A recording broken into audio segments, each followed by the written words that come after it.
Good morning students. कैसे हैं आप लोग? कैसे चल रही है आपकी पढ़ाई?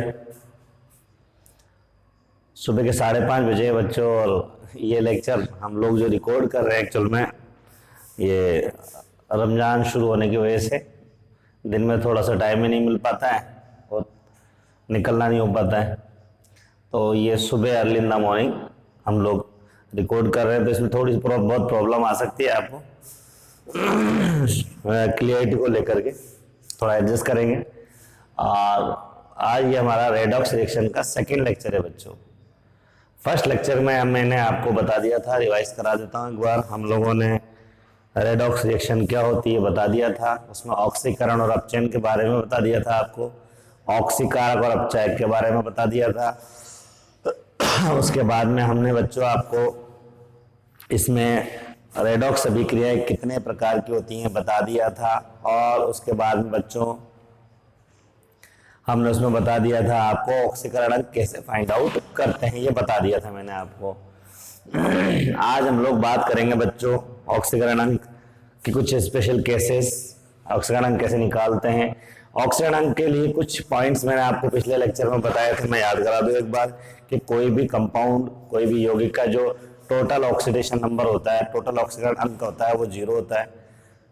इसी तरीके से मैंने आपको ये भी बता दिया था बच्चों कि किसी भी स्पीसीज आयन पर जो चार्ज लगा होता है वो उस पर उसका ऑक्सीकरण अंक को दर्शाता है। जैसे Fe+2 में +2 चार्ज हो जाएगा, ठीक है। Cn- तो -1 इसके अंदर इसका ऑक्सीडेशन स्टेट हो जाएगा। उसके अलावा बता दिया था हाइड्रोजन के बारे में, हाइड्रोजन का आपको +1 लेना है, लेकिन अगर ये क्षारीय धातु या क्षारीय मृदा धातु के साथ में होगा तो मेटल हाइड्राइड की फॉर्म में या -1 की फॉर्म में होगा। ऑक्सीजन के लिए बता दिया था कि ऑक्सीजन का जनरली ऑक्सीडेशन स्टेट -2 होता है, लेकिन अगर ये ऑक्साइड की फॉर्म में हो तो -2, पर ऑक्साइड की फॉर्म में ये -1 और सुपर ऑक्साइड की फॉर्म में -½ होता है, ये बता दिया था। और OF2 और O2F2 इसके स्पेशल एग्जाम्पल बता दिए थे। OF2 के अंदर +2 ऑक्सीडेशन स्टेट होती है और O2F2 में +1 ऑक्सीडेशन स्टेट होती है। उसके बाद में बच्चों इसमें हम लोगों ने बता दिया था आगे कि किसी भी जो एलिमेंट होता है, जो उदासीन तत्व होता है, उसकी ऑक्सीकरण कितना होता है? 0 होता है, ठीक है बच्चों। कुछ एग्जाम्पल करेंगे इसके अंदर, कुछ सिंपल करेंगे, कुछ टिपिकल करेंगे। सिंपल एग्जाम्पल में पहला आता है KMnO4।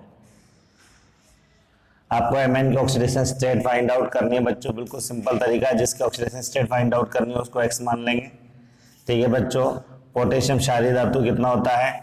ऑक्सीडेशन स्टेट होता है +1 +4, 4 ऑक्सीजन है, एक ऑक्सीजन का कितना होता है? -2 = 0।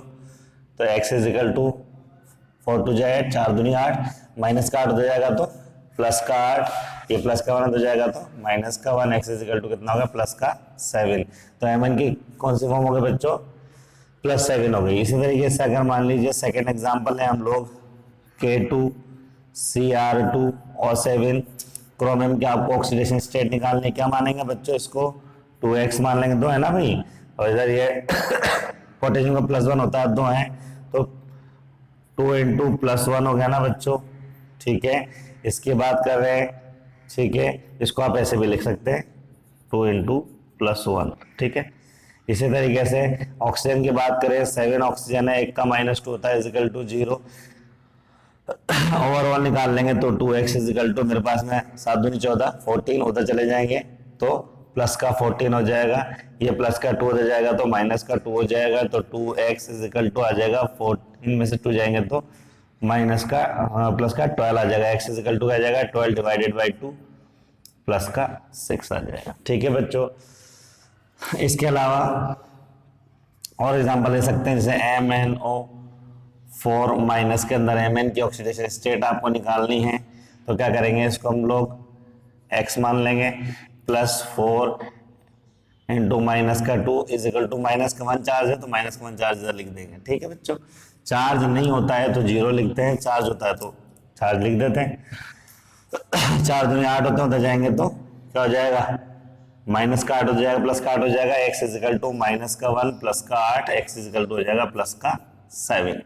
उसके बाद में बच्चों एग्जाम्पल है हम लोग KFeCN का होल 6। यहाँ पर Fe की ऑक्सीडेशन स्टेट निकालनी है। पोटेशियम की कितनी हो जाएगी बच्चों, शाबाश, माइनस का 4 कैसे हो जाएगी, सॉरी प्लस का 4 कैसे हो जाएगी, 4 इंटू प्लस 1 पोटेशियम का, इसको क्या मानेंगे x, ये क्या हो जाएगा कितना हो जाएगा +6, साइनाइड का कितना होता है माइनस का 1 इजिकल टू 0, यही तो होगा। तो x इजिकल टू माइनस का 6 हो जाएंगे तो कितना हो जाएगा प्लस का 6, माइनस का प्लस का 4 हो जाएगा तो माइनस का 4, x इजिकल टू कितना आ गया बच्चों, प्लस का 2 आया कि नहीं आया बताओ। ठीक है, इसी तरीके से हम लोग मान लीजिए एक और एग्जांपल लें। यहाँ लिया हम लोगों ने CONH3 का होल 6 प्लस का 3। ठीक है बच्चों, ये हो गया, इसका निकालना है आपको CO का, क्या मानेंगे इसको, x प्लस 6, NH3 का कितना बताया था 0 इजिकल टू प्लस का 3, ये पूरा 0 हो गया तो बच गया कितना, x इजिकल टू प्लस का 3 बच गया बच्चों। ठीक है बच्चों, तो कोई से भी एग्जांपल से इस तरीके से हम लोग उसकी ऑक्सीडेशन स्टेट निकाल सकते हैं। कुछ स्पेशल केस भी है इसके अंदर जो आपको याद रखने हैं बच्चों। जैसे फॉर एग्जांपल एक हमारे पास में आता है, इसके अंदर एक तो होता है आपका H2SO4 सल्फ्यूरिक एसिड, इसमें बोलते हैं सल्फर की ऑक्सीडेशन स्टेट निकालनी है आपको। क्या हो जाएगा, क्या मान लेंगे, x हाइड्रोजन का +1 होता तो 2 का 2 इंटू +1 हो गया बच्चों। ठीक है, उसके बाद में इसकी बात कर रहे हैं हम लोग, ऑक्सीजन 4 इंटू माइनस का 2 इजिकल टू 0। ठीक है, x इजिकल टू कितना, 4 दूनी 8, माइनस का 8 हो जाएंगे तो प्लस का 8, और ये हो जाएगा माइनस का 2, x इजिकल टू कितना गया प्लस का 6। लेकिन अब स्पेशल केस की बात करें, जैसे H2SO5, इसको बोलते हैं हम लोग बच्चों केरोस अम्ल, केरोस अम्ल, केरोस एसिड बोलते हैं इसको। इसमें आप सल्फर की ऑक्सीडेशन स्टेट निकालने, वैसे निकाले तो 5 दूनी 10, 10 में 2 जाएंगे तो 8, लेकिन मैंने आपको बताया सल्फर की ऑक्सीडेशन स्टेट +6 से ज्यादा हो ही नहीं सकती, मैंने बताया था आपको, क्योंकि किसी भी तत्व की जो ऑक्सीडेशन स्टेट होती है वो n या n माइनस, बताओ ऑक्टेट में से n कर देंगे, 8 माइनस n के इक्वल हो सकती है आपकी।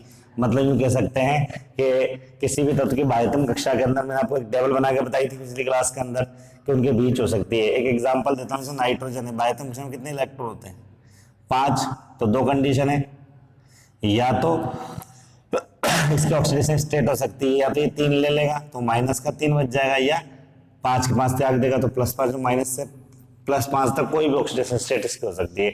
इस तरीके से अगर ऑक्सीजन की बात करें, ठीक है, बाह्यतम कक्षा में 6 इलेक्ट्रॉन होते हैं, तो ये इस पर 2 कंडीशन, या तो 2 इलेक्ट्रॉन लेकर अपना अष्टक पूरा कर लेगा तो माइनस का 2 जाएगा, या 6 की 6 त्याग सकता है तो +6, तो इसके बीच में हो सकती है, लेकिन या तो 8 है, ये पॉसिबल नहीं है। तो ऐसे कंपाउंड, ऐसे एलिमेंट जिनकी ऑक्सीडेशन स्टेट उनकी कैपेसिटी से ज्यादा आती है, तो उसको स्पेशल केस कहलाते हैं बच्चों। उसके अंदर क्या करना होता है, आपको स्ट्रक्चर से निकालना होता है। अगर मैं इसकी स्ट्रक्चर निकाल दूं, ठीक है बच्चों, ये आपकी स्ट्रक्चर्स हो गई। ठीक है, अब इसके अंदर आपको इसका ऑक्सीडेशन स्टेट निकालना है। जब दोनों ऑक्सीजन आपस में अटैच होते हैं बच्चों, तो इसको बोलते हैं परऑक्साइड लिंकेज। क्या बोलते हैं बच्चों, परऑक्साइड लिंक बोलते हैं। ठीक है, और परऑक्साइड लिंक जहां होता है वहां पर दोनों ऑक्सीजन की ऑक्सीडेशन स्टेट कितनी बताई थी, -1। जब ये -1 है तो कितना हो गया, +1। ठीक है बच्चों, इसकी बात करें, ये ऑक्सीजन डबल बॉन्ड से जुड़ रहा है तो इस पे कितना हो गया, -2, तो इस पे कितना हो गया, +2। जितने बॉन्ड होते हैं इसकी ऑक्सीडेशन स्टेट ज्यादा है, ऑक्सीजन अवस्था इसकी कितनी होती है, -2, तो कितना हो जाएगा, +2। यहाँ इस हाइड्रोजन की वजह से हाइड्रोजन का +1, तो इसका कितना हो जाएगा, -1, ये -1 तो कितना हो जाएगा, +1। ये बात उसकी वजह से इस पे एक और, इस बॉन्ड की वजह से इस पे माइनस आएगा, इस बॉन्ड की वजह से इस पे माइनस आएगा, तो इस पे -2 हो जाएगा आपका। ठीक है, सल्फर की बात करें तो 2, 2 4 और 2 6, मतलब इस सल्फर का जो ऑक्सीडेशन स्टेट होगा बच्चों वो हो जाएगा +6। ठीक है, एक और एग्जांपल देखते हैं हम लोग। सारे स्पेशल केसेस की बात कर रहा हूं बच्चों में।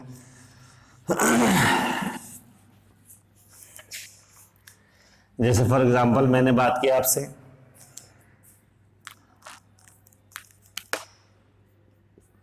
CrO5, इसमें आपको क्रोमियम का ऑक्सीडेशन स्टेट निकालना है। वैसे निकालोगे तो 5 दूनी 10 आ रहा है आपका, जो कि गलत है। ठीक है, पॉसिबल नहीं है, 8 से ज्यादा तो हो ही नहीं सकती, पॉसिबल ही नहीं है ना। तो अब इसके बाद क्या कर सकते हैं हम लोग, इसके अंदर बात करें तो इसकी स्ट्रक्चर देखनी पड़ेगी बच्चों। स्ट्रक्चर इसकी होती है क्रोमियम, इस तरीके से होता है बच्चों, बटरफ्लाई लाइक स्ट्रक्चर होती है इसकी, तितली के जैसी स्ट्रक्चर होती है बच्चों। और ये आ गया आपका, ठीक है। अब आपको बताया पेरोक्साइड लिंकेज आपको नजर आ रहा है, पेरोक्साइड -1 -1 -1, ये -1 तो इसकी वजह से क्या आ जाएगा, इस पर +1, ये -1 तो क्या हो जाएगा +1, ये -1 तो क्या हो जाएगा +1, ये -1 तो क्या हो जाएगा +1। डबल बॉन्ड है तो इस पर कितना हो जाएगा -2, तो इस पर कितना हो जाएगा +2। तो 2 2 4 और 2 6, तो इस क्रोमियम का ऑक्सीडेशन स्टेट कितना हो जाएगा +6। ठीक है बच्चों। इसके इसी तरीके से अगर आपको और स्पेशल एग्जांपल बात करें हम लोग, जैसे एक होता है C3O2, इसको बोलते हैं बच्चों हम लोग कार्बन सब ऑक्साइड, कार्बन सब ऑक्साइड। इसमें आपको कार्बन 3 नजर आ रहे हैं, स्ट्रक्चर बना देंगे बच्चों। स्ट्रक्चर ये हो गई आपकी, ठीक है बच्चों, ये कार्बन सब ऑक्साइड की स्ट्रक्चर हो गई। यहाँ एक बात मैं आपको स्पेशल बता दूं कि जब कोई एलिमेंट अपने ही जैसे 2 एलिमेंट से अटैच होता है तो वो ना तो उसकी वजह से दूसरे पे चार्ज होता है, ना इसकी वजह से इस पे कोई चार्ज आएगा, क्योंकि दोनों एक ही फैमिली के ना, दोनों किसी को प्रेशर नहीं देंगे, मतलब इसका ऑक्सीडेशन स्टेट 0 होगा, क्योंकि ये भी इस पे कोई चार्ज नहीं देगा, ये भी इस पे कोई चार्ज नहीं देगा। इसी वजह से इसकी वजह से इस पे कोई चार्ज नहीं आएगा, इसकी वजह से इस पे कोई चार्ज नहीं आएगा, तो ये ऑक्सीजन की वजह से इस पे चार्ज आएगा, तो ये -2 होगा तो कितना हो गया +2, ये -2 तो ये हो गया +2। तो यूं कह सकते हैं, अगर मैं कार्बन को काउंट कर दूं A B C के अंदर लिख दूं, तो A वाले के ऑक्सीडेशन स्टेट हो गए मेरे पास में कितने हो गए बच्चों +2, B वाले के हो गई 0 और C वाले के हो गई +2। ये ध्यान रखेंगे बच्चों, ठीक है। इस तरीके से एक एग्जांपल और ले सकते हैं हम लोग, वो है हमारे पास में Br3O8, ठीक है बच्चों। इसके अंदर ब्रोमीन की ऑक्सीडेशन स्टेट आपको निकालनी है। ब्रोमीन कितने नजर आ रहा है आपको 3, बिल्कुल ठीक है, Br देन Br, ठीक है बच्चों। इसके बाद में इसकी बात करें, ये 2 ऑक्सीजन, ठीक है बच्चों,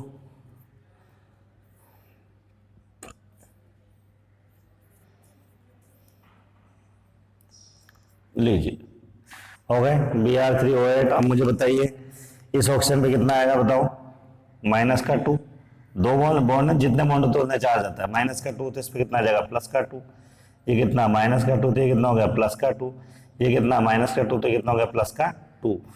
तो इसकी बात कर रहे हैं, इसकी वजह से इस पर कोई चार्ज आएगा क्या, नहीं, इसकी वजह से इस पर कोई चार्ज आएगा, नहीं आएगा, इसके ऊपर कोई चार्ज होने की वजह से नहीं आएगा, लेकिन इस ऑक्सीजन की वजह से आएगा। ये -2 हो गया तो कितना होगा बच्चों +2, ये -2 तो कितना होगा बच्चों, ये +2, इधर ये -2 तो ये +2, ये -2 तो ये +2 और ये -2 तो ये +2। तो अगर इसको ओवरऑल हम लोग देखें तो ब्रोमीन, इसमें भी आपको 3 नजर आ रहे होंगे। इस वाले ब्रोमीन का ऑक्सीडेशन स्टेट हो गया +6, इस वाले ब्रोमीन का ऑक्सीडेशन स्टेट हो गया +4, ठीक है बच्चों, और इस वाले ब्रोमीन का ऑक्सीडेशन स्टेट हो गया कितना +6। बात समझ में आ रही है? और एग्जाम्पल ले सकते हैं, जैसे अगला एग्जाम्पल आ गया हमारे पास में S4O6-2, इसकी बात कर रहे हैं। सल्फर कितने दिख रहे हैं आपको, 4 दिख रहे हैं बच्चों, S S S और S, ठीक है बच्चों। ऑक्सीजन कितने दिख रहे हैं, 6 दिख रहे हैं आपको, 2 2 4, 3 तो ही हो गए बच्चों, ये माइनस, ठीक है बच्चों। इसकी बात कर रहे हैं अब इसके अंदर हम लोग, तो बताओ इसके ऊपर कोई चार्ज आएगा क्या, इसकी वजह से नहीं, 0, इसकी वजह से इस पर कोई चार्ज आएगा, नहीं 0, इसकी वजह से इस पर कोई चार्ज नहीं आएगा, इसकी वजह से इस पर कोई चार्ज नहीं आएगा। ये कितना है -2 तो कितना हो गया +2, ये -2 तो ये कितना हो गया +2, ठीक है बच्चों। ये 1 सिंगल बॉन्ड है तो ये -1 तो कितना हो गया +1, ठीक है। इसकी वजह से बात करें, ये -2 तो +2, -2 +2 -1 +1। तो अगर हम लोग सल्फर की बात करें overall oxidation state of sulphur, इसकी बात करें कितना हो गया प्लस का 5, इसकी बात करें कितना हो गया प्लस का 5। आ रही है बात समझ में? कुछ एक आध दो स्पेशल केस हो रहे हैं, वो एक साथ लिख देता हूं मैं। जैसे हम बात करें Fe3O4 की, इसी तरीके से बात करें Mn3O4 की, इस तरीके से बात करें Pb3O4 की। अब अगर वैसे इसका ऑक्सीडेशन निकालें Fe का, कितना आएगा बताओ? 3x प्लस 4 माइनस का 2 is equal to 0। 3x is equal to कितना हो गया? माइनस का 8 हो जाएगा तो प्लस का 8। 3x इजिकल टू कितना आ जाएगा? 8/3। भाग लगाएंगे कितना हो जाएगा? 3 दूनी 6। ठीक है, 2.2 समथिंग। अब मुझे एक बार बताओ आप, क्या फ्लोरीन में मतलब 2.2 मतलब कि इलेक्ट्रॉन को तोड़ सकते हो क्या? नहीं, तो ये पॉसिबल नहीं है एक्चुअल में।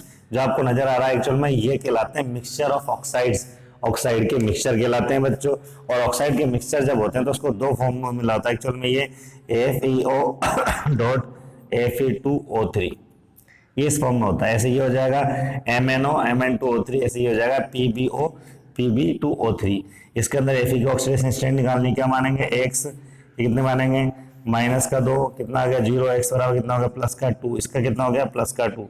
इसकी बात करेंगे क्या हो जाएगा बच्चों? यस, 2x प्लस 3 माइनस का 2 इजिकल टू 0। 3 दूनी 6 हो जाएंगे, 2 से काट देंगे, कितना आ जाएगा? प्लस का 3। मतलब यहाँ पर जो आपका Fe है वो +2 और +3 दोनों फॉर्म में है, Mn भी +2 +3 दोनों फॉर्म में है, और Pb भी +2 और +3 दोनों फॉर्म में है। बात समझ में आ गई आपको?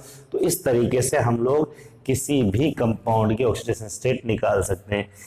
एक आध एग्जाम्पल और है कोऑर्डिनेशन कंपाउंड के, जैसे वो दे देता है NiCO का होल 4। Na की ऑक्सीडेशन स्टेट निकालनी है आपको, कोई दिक्कत नहीं। क्या मानेंगे इसको आप लोग? x मान लेंगे प्लस 4। CO एक यौगिक के पूरा 0 होता है, तो कितना हो गया? x is equal to 0। ऐसे एक एग्जाम्पल होता है FeCO का होल 5, कितना हो जाएगा? इसका भी 0 हो जाएगा। ठीक है ना? तो इस तरीके से ऑक्सीडेशन स्टेट निकाल सकते हैं। अब ऑक्सीडेशन स्टेट को कहां कहां आप काम में ले सकते हो वो समझा रहा हूं मैं आपको, फिर हम लोग अगले टॉपिक पे चलेंगे। ये देखिए पहला यूज बता रहा हूं मैं आपको, ये कुछ स्पेशल केस हैं, कर लेंगे आप लोग।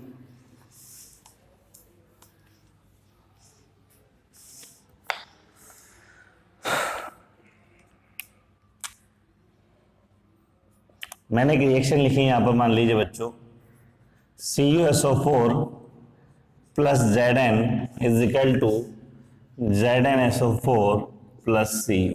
आपसे पूछा गया किसका तो ऑक्सीकरण हुआ और किसका अपचयन हुआ है।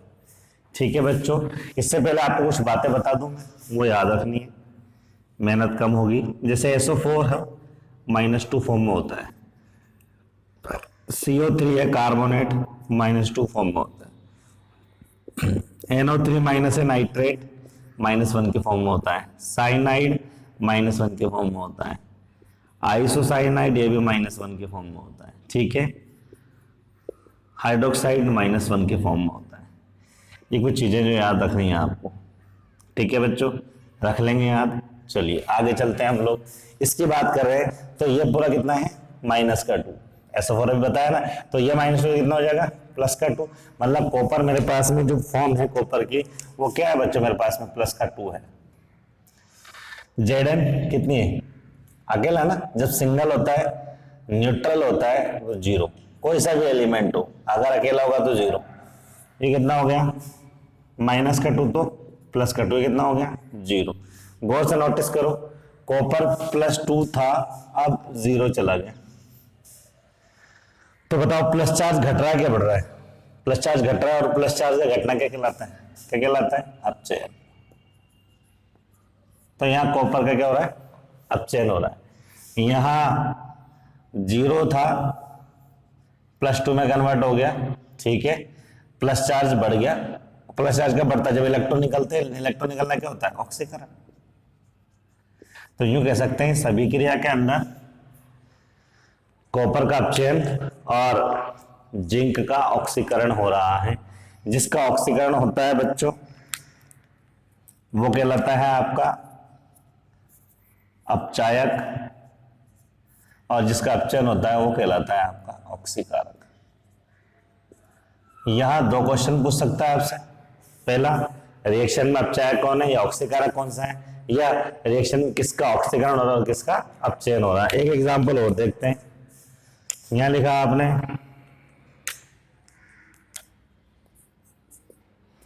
ZnO plus C is equal to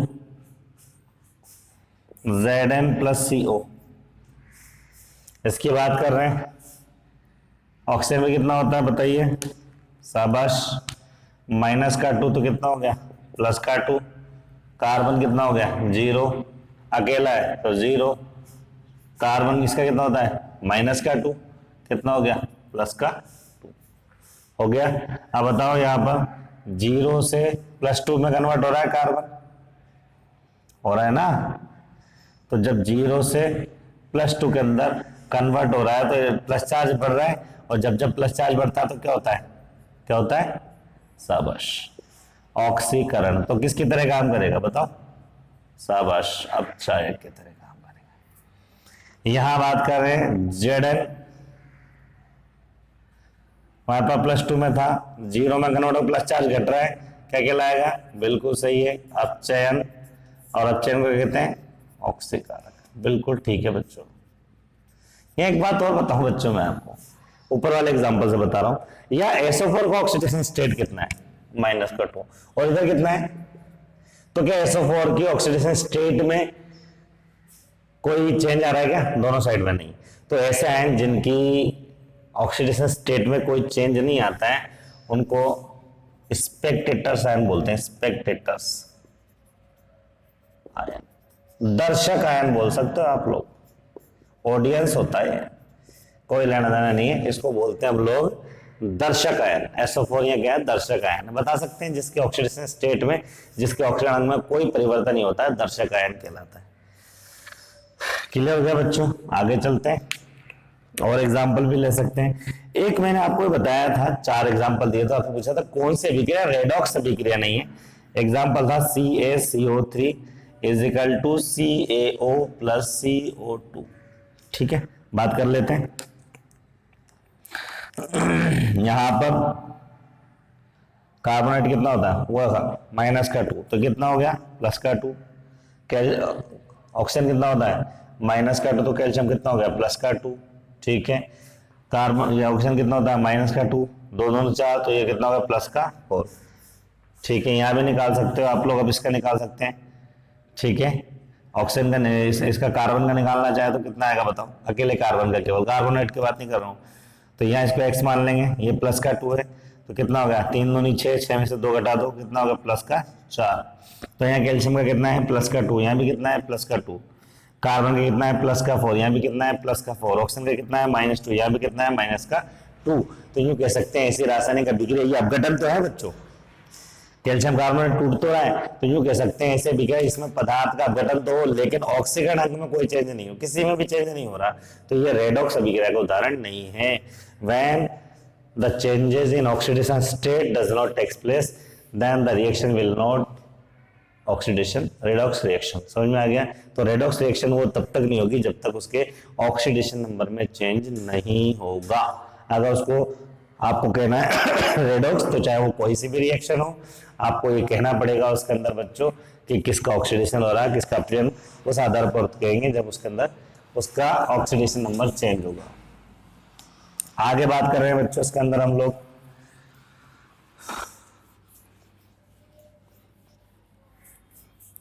एक एग्जांपल और लेंगे, फिर आगे चलेंगे। अच्छा एग्जांपल है, वो भी आया हुआ है कई बार एग्जाम में। SnCl2, या डायरेक्ट ले लिया साहब आपने, Sn+2 plus Hg+4 is equal to Sn+4 plus Hg+2। बता देंगे प्लस चार्ज का बढ़ना क्या कहलाता है, ऑक्सीडेशन। मतलब क्या होगा, रिड्यूसिंग एजेंट हो जाएगा, अपचायक हो जाएगा। प्लस चार्ज का घटना क्या कहलाता है, रिडक्शन, तो क्या कहलाएगा ये? ऑक्सीडाइजिंग एजेंट,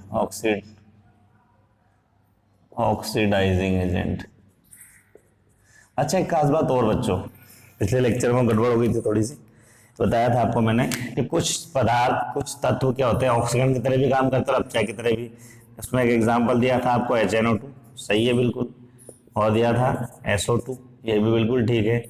उसके अलावा एग्जांपल दिया था आपको, ये ध्यान रखना, Cl2Br2, ठीक है बच्चों, ये दोनों भी ऑक्सीकारक और अपचायक दोनों की तरह काम करते हैं, लेकिन F2 अपचायक की तरह काम करता है, ये ध्यान रख लेना बस। बाकी तो सब चीज सेम थी उसमें, वो मैंने साथ में F2 भी लिख दिया था। ठीक है बच्चों, क्लियर हो गई बात आपको? ठीक है, इसमें H2O2 भी था, सही बात है, हाइड्रोजन परऑक्साइड। ये समझ में आ गई बच्चों? अब खास बात ये कि हमें फायदा क्या है, हम ऑक्सीकरण क्या निकाल रहे हैं, क्या फायदा है इससे, जरूरत क्या आ रही है? तो खास बात ये बच्चों, ऑक्सीकरण अंक से हमें ये फायदा है कि हम लोग, पहली बात तो ये होता है कि ऑक्सीकरण अंक जो होता है, ऑक्सीकरण अंक जो होता है वो समानुपाती होता है अम्लता के। मतलब जिसका ऑक्सीडेशन स्टेट जितना ज्यादा होगा वो उतना ज्यादा एसिडिक होगा। फॉर एग्जाम्पल, मैंने आपको एक क्वेश्चन दिया, उसमें दिया HClO4, HClO3, HClO2 और HClO, और आपसे कहा कि यार बताओ एसिडिटी का ऑर्डर क्या होगा, इसका अम्लता का क्रम बता दीजिए। सिंपल है यार, इसकी बात करें, इसका ऑक्सीडेशन स्टेट कितना होगा क्लोरीन गैस के अंदर? 4 दूनी 8 में से घटा दो +7, 3 दूनी 6 घटा दो +5, 2 दूनी 4, 1 घटा दो +3, 2 कम 2, 1 घटा दो +1। तो जितनी ज्यादा ऑक्सीडेशन स्टेट उतना ज्यादा अम्लीय। शार्पता से उल्टा नहीं हो जाएगा क्या? बिल्कुल हो जाएगा। कह सकते हैं ऑक्सीकरण अंक 1/, क्षारकता, यूं कह दो आप। क्वेश्चन है NaOH और MgOH का होल ट्वाइस और LOH का होल थ्राइस और SiOH का होल 4। OH का ऑक्सीडेशन स्टेट अभी बताया था, लिख के स्पीसीज का -1 होता तो कितना हो गया +1, -2 कितना हो गया +2, -3 कितना हो गया +3, -4 कितना हो गया +4। तो जितना ज्यादा ऑक्सीडेशन स्टेट होती है उतना कम वो हो जाएगा आपका क्षारीय। समझ में आ गया आपको? एक इससे तुल्यांक के भार भी निकाल सकते हैं। क्या निकाल सकते हैं? तुल्यांक की भार, ठीक है, इक्विवेलेंट वेट निकाल सकते हैं। जैसे फॉर एग्जांपल आपसे कहा कि एक रिएक्शन है जिसमें KMnO4 कन्वर्ट हो रहा है MnO2 के अंदर, ठीक है। आपसे कहेगा तुल्यांक के बाहर निकालो इसका, Mn का, KMnO4 का तुल्यांक बाहर निकालना।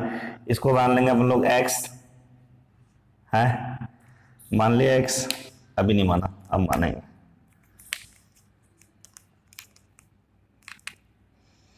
ये हो गया x, ठीक है। ये 4 दूनी 8, -8, ये +1, उधर चले जाएंगे x बराबर 8 में से जाएंगे तो +7। इसकी बात कर रहे हैं, कितना होता है x, 2 दूनी 4, ये कितना हो गया +4। मतलब ये +7 में था पहले Mn और बाद में कन्वर्ट होते क्या होगा Mn +4 में कन्वर्ट हो गया। अगर मैं इसकी बात करूं तो कितने इलेक्ट्रॉन का एक्सचेंज हुआ बता सकते हैं? बिल्कुल सही है, 3 इलेक्ट्रॉन का एक्सचेंज हो गया। अब मैं आपसे पूछ रहा हूँ KMnO4 का तुल्यांक की बात तो बता देंगे, पहले इसका अनुपात निकाल लो। पोटेशियम का कितना होता है 39, बिल्कुल सही है। Mn का कितना होता है 55, बिल्कुल ठीक। ऑक्सीजन का कितना होता है 1 का 16 होता है, 16 चौक 64 हो गया ना, कितना हो गया 158 आ गया। तो 158 डिवाइडेड बाय कितने का अंतर आ रहा है दोनों में? 3 का, 3 पंजे 15, 3 दूनी 6, 52.6 ये इसका हो जाएगा तुल्यांक की बार। जैसे एक एग्जांपल और कह सकते हैं, MnO4 माइनस से Mn+2 में कन्वर्ट हो रहा है कोई कंपाउंड, तुल्यांक की बार निकालना है। ठीक है, निकाल देंगे इसका, कोई दिक्कत थोड़ी आएगी। बस आयन का इलेक्ट्रॉन मॉलिक्यूलर वेट देख लेंगे कितना है। ठीक है, अब इसकी बात कर रहे हैं हम लोग, तो इसके अंदर ऑक्सीजन 4 दूनी 8, एक हटा दिया प्लस का 7। यहाँ बात कर रहे हैं कितना, प्लस का 2, कितना आ गया, कितने का चेंज है बताओ, 5 का।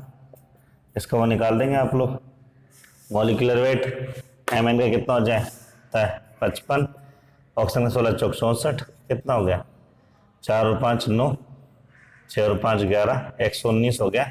कितने का चेंज होगा दोनों में, 5 का। डिवाइड कर दो, 5 दूनी 10, एक बच जाएगा, 5 3 15, 23 पॉइंट समथिंग आपका आंसर आ जाएगा। तो इस तरीके से हम लोग तुल्यांक भार भी निकाल सकते हैं किसी भी कंपाउंड का। और आपको बताया भी था, जब मैंने आपको बेसिक कंसेप्ट ऑफ केमिस्ट्री पढ़ाया था, तो बताया था आपको मैंने वहां पर नॉर्मलिटी का फॉर्मूला, नॉर्मलता का फॉर्मूला बताया था, मोलरता इनटू एक्स फैक्टर, और एक्स फैक्टर का मतलब बताया था अम्लता, क्षारकता और रेडॉक्स चेंज। समझ में आ गई, बोलो। अब इस चैप्टर का आखिरी पॉइंट है, वो है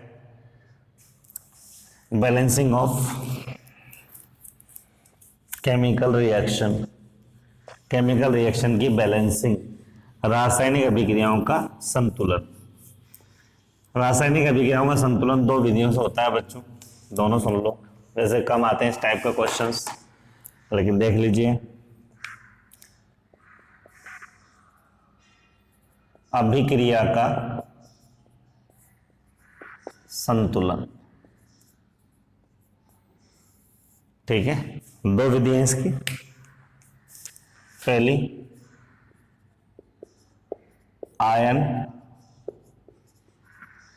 इलेक्ट्रॉन विधि, और दूसरी है ऑक्सीकरणांक विधि। आयन इलेक्ट्रॉन विधि और ऑक्सीकरणांक विधि।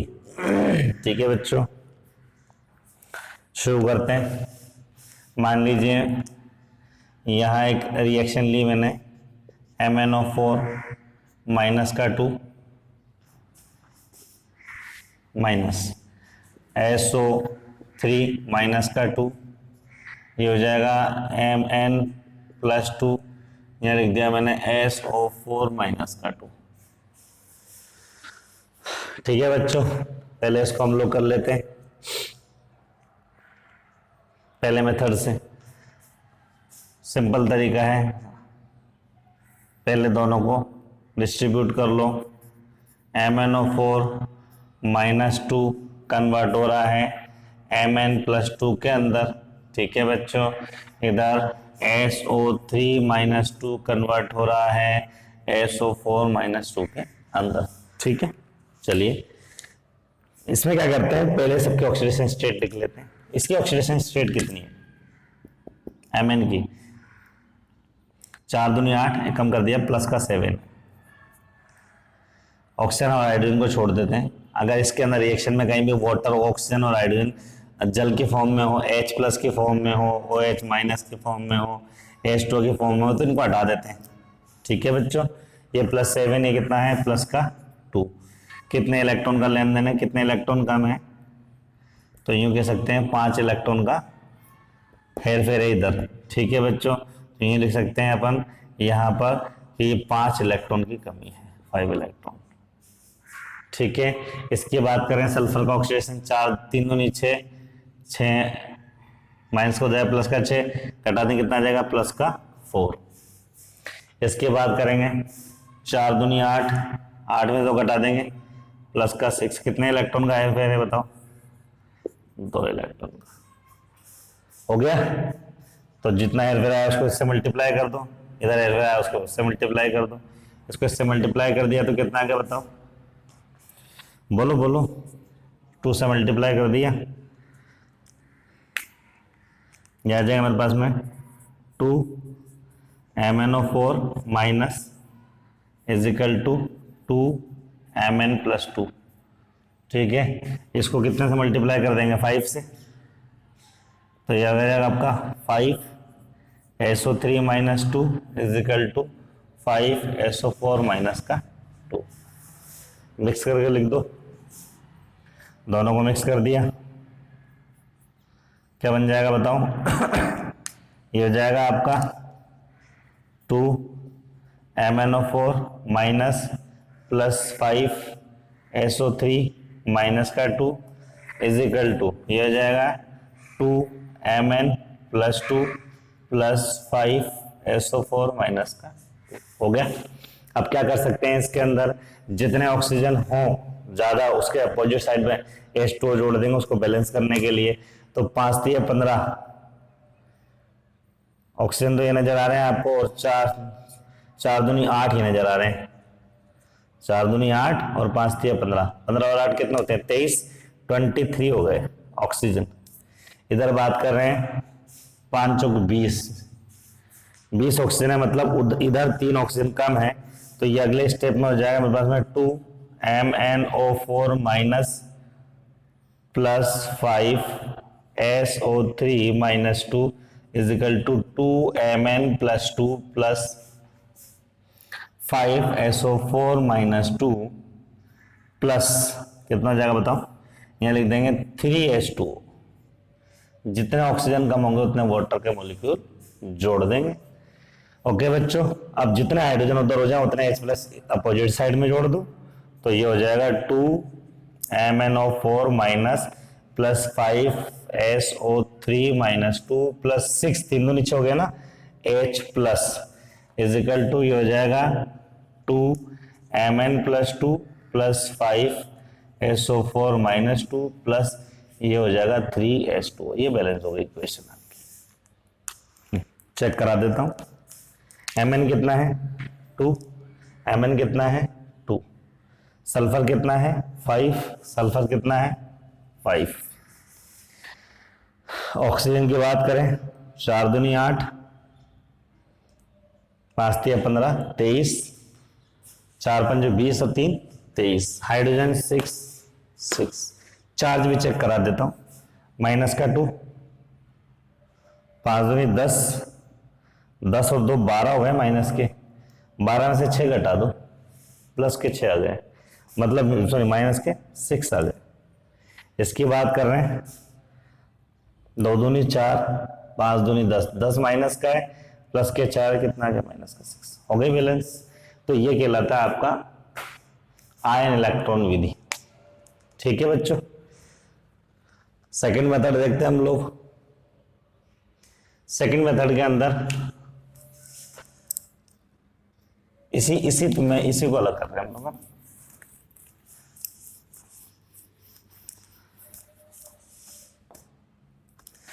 इसमें पहले अर्ध दिख रहे हैं, उसी की तरह से चेंज कर लेते हैं।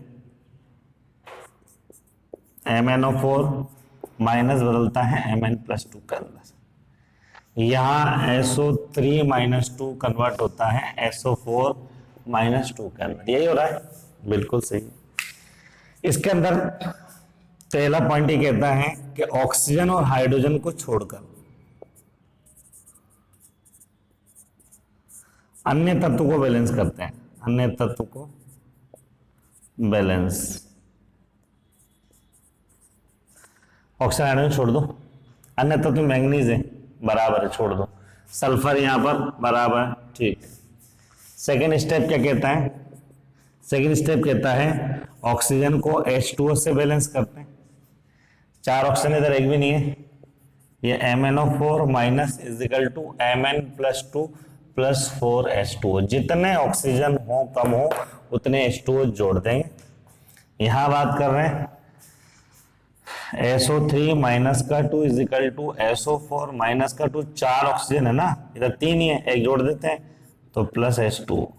ये लीजिए, हो गए। उसके बाद में तीसरा पॉइंट क्या कहता है? हाइड्रोजन को H+ से बैलेंस करेंगे। हाइड्रोजन इधर कितने हैं? 4 दूनी 8 है ना, अपोजिट साइड में जोड़ देंगे, बैलेंस ये भी तो होगा, MnO4 plus 8H plus is equal to Mn+2 plus 4H2। ये लो जी साहब, इधर हाइड्रोजन बैलेंस होगा, उधर बैलेंसिंग करनी, हाइड्रोजन की 2 है, इधर उधर एक भी नहीं है, हो जाएगा SO3 माइनस का 2 plus H2 is equal to SO4 minus का 2 प्लस 2H प्लस। हो गए।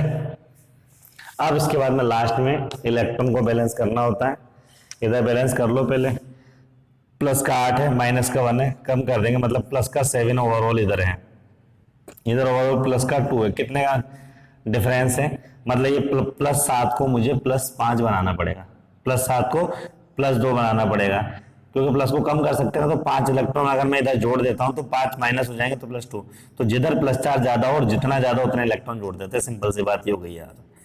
तो ये हो गया आपके पास में MnO4 माइनस का 2 प्लस 8H प्लस, ठीक है बच्चों, plus 5 electron is equal to, ये हो गया Mn+2 प्लस 4H2। इधर इक्वेशन की बात करें, इधर चार्ज बैलेंस की बात करें, तो ये माइनस का 2 है और इधर जीरो, ये टोटल ही 0 है, इधर तो माइनस का 2 है ना, इधर प्लस के 2 में से माइनस के 2 गया तो 0 बचा, मतलब इधर माइनस का 2 इधर भी माइनस का 2, मतलब 2 इलेक्ट्रॉन मुझे इधर जोड़ने पड़ेंगे, जब माइनस का 2 है 2 इलेक्ट्रॉन जोड़ूंगा, 2 इलेक्ट्रॉन ये 2 इलेक्ट्रॉन ये, माइनस से 4 हो जाएगा, माइनस के 4 में से प्लस का हो जाएगा तो 2 बच जाएगा, तो यहाँ मेरे पास में हो जाएगा SO3 माइनस का 2 plus H2O is equal to SO4 minus का 2 प्लस 2H प्लस 2 इलेक्ट्रॉन। ठीक है बच्चों, और वैसे ध्यान रखना अगर इलेक्ट्रॉन इस साइड में आए इधर एरो के तो उधर उस साइड में आएंगे, ये ध्यान रखना, अपोजिट डायरेक्शन में आते हैं। अब क्या करना है, क्रॉस मल्टीप्लाई कर लो, इसको 2 से मल्टीप्लाई कर दो और इसको 5 से मल्टीप्लाई कर दो। ठीक है बच्चों, इसको 2 से मल्टीप्लाई कर देंगे तो 2MnO4 माइनस का 2, ये हो जाएगा 4 दूनी 8 दूनी 16H प्लस प्लस 10 इलेक्ट्रॉन। ठीक है बच्चों, उसके बाद में इधर ये हो जाएगा आपका 2Mn+2 और ये हो जाएगा 8H2, इधर 5 से मल्टीप्लाई कर देंगे। ठीक है बच्चों, टाइम हो चुका है, तो वैसे आप देख लीजिए इसको, मैं यहीं पे कर रहा हूँ इसको, ये हो जाएगा 5, ठीक है, ये भी हो जाएगा 5, ये भी हो जाएगा 5, ये कितना हो जाएगा 10, ये कितना हो जाएगा 10, इलेक्ट्रॉन से इलेक्ट्रॉन कैंसिल कर दो। ठीक है बच्चों, 16H प्लस इधर है आपके, उधर 10 है, काट दो, कितने बच जाएंगे 6H प्लस बच जाएंगे, H2 आपके इधर नहीं है, इधर H2 5 है, इधर 8 है, काट दीजिए, 3H2 बच जाएगा, मिला के लिख देंगे इसको, तो ये आ जाएगा 2MnO4 माइनस का 2 प्लस 6 का H plus plus 5SO3 minus 2। ठीक है बच्चों, इधर आ जाएगा 2Mn+2 प्लस ये आ जाएगा मेरे पास में, उधर कुछ नहीं बचा, इधर आ जाएगा 3H2, मिला लेंगे, बैलेंस कर लेंगे, आ जाएगा। तो दोनों मेथड है बच्चों, ठीक है, कर सकते हैं बैलेंसिंग, कोई इशू नहीं है। तो बच्चों ये था हमारा चैप्टर रेडॉक्स रिएक्शन, जो बहुत आसान सा है। आपको याद क्या करना है इसमें, ये इतने बड़े चैप्टर के अंदर ज़्यादातर ऑक्सीडेशन स्टेट पर क्वेश्चन आता है, एसिडिटी अम्लता पे क्वेश्चन आते हैं, ये आपको ढंग से देखना है। ठीक है बच्चों, बाकी ऑक्सीडाइजिंग एजेंट कौन सा, रिड्यूसिंग एजेंट कौन सा, ये जरूर देख लेना। ठीक है, उसमें वो करेक्शन कर लेना। ठीक है, कि F2 उसमें लिख दिया था गलती से, और हेलोजन जो है fluorine chlorine bromine, fluorine chlorine, ये क्लोरीन और ब्रोमीन, ये ऑक्सीकारक भी और अपचायक भी है। ठीक है, बाकी फ्लोरीन अपचायक केवल। ओके, बात समझ आ गई आपको, इस तरीके से कर सकते हैं। ठीक है बच्चों, कोई भी क्वेरीज हो, बच्चे क्वेश्चन भेजते रहते हैं, आपको भी अगर कोई डाउट है तो भेज सकते हैं। ठीक है बच्चों, कहीं कोई मिस्टेक अगर आपको नज़र आती है, कोई चीज़ समझ में नहीं आती, तो भी आप उसको दे सकते हैं। ओके, थैंक यू बच्चों।